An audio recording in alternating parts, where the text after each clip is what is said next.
What's up mga lagos and kukuris? This is our part 3 sa to ang Davao Laag, and yes, you've seen the video nga nangatagak mi sa banana boat. Muna siyang highlight sa to ang previous upload.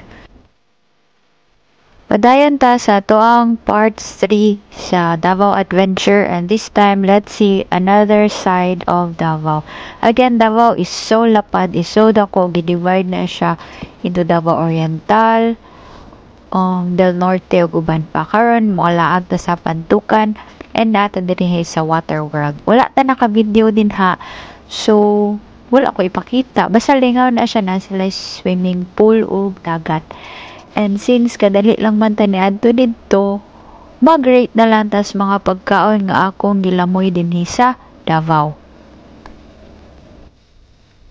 First on our list is kaning very cutesy nga birthday cake, strawberry flavor, tamis siya. I rate it as 6/10. Kanina man gilamoy namo dinhi sa Paradise Island. In general na lang ni sa tanang dish nga mong gikaon, I rate this as 7/10. Pasado lang naman siya. Shoutout sa Deco ning halo-halo kasi it's been a while. Next is kaning random karinderya sa dool sa Magsaysay. I rate this as 7/10. Typical lang siya nga lasa sa isa ka karinderya. Next is kaning durian ice candy, 8/10 kasi it's been a while. And then kanina mang sanggip salamat nga mong nadtuan, I rate this as 8/10 for the experience kay kami mo'y nag-una. Maulang ni. Para naman sa gi-prepare nga handa sa Pasko, oh my goodness, is 100/10. Surprising lamig kayo ang embutido nga feeling sa lumpia. Next is kaning dessert sa Burn sa Mako. My goodness, lami jugayo tanan. Feeling na ko lami ni tanan din hi. I rate sa tanan mong sa akong nakaon ay I rate this as 100/10. There's something jud silang halo-halo, especially ang ilang ice cream. Must visit kung makalaag mo Mako. Dili na ko ni-rate, ako lang ni i-flex ang kaning breakfast meal sa Jollibee. Kay Jollibee is life basta muli sa Philippines. Then kaning balot is di lang sana ako ni-rate because we all know nga kanang kibo naman dito sa lami sa balot, no? Ako lang na siyang i-flex.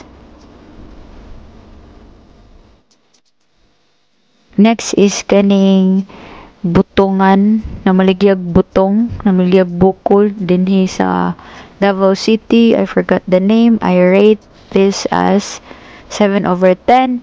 Lami po dilhang lumpia nga ubod dinhi, pero dili siya moyong. And then maora ni siya. Char, dili bitaw after nato i-rate ni ako mga ipangkaon dinhi sa Davao.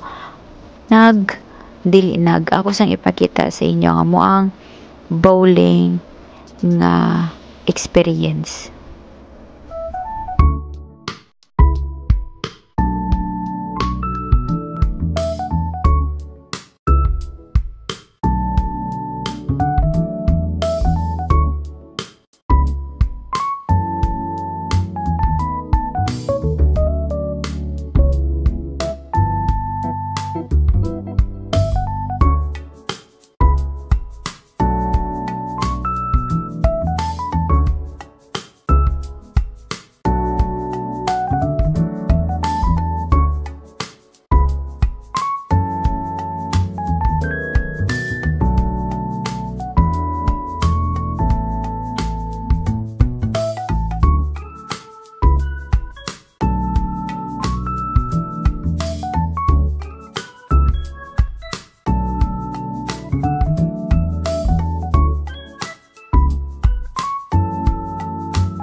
And that's all for our Davao adventure, and see you sa tuang Cebu nga vlog.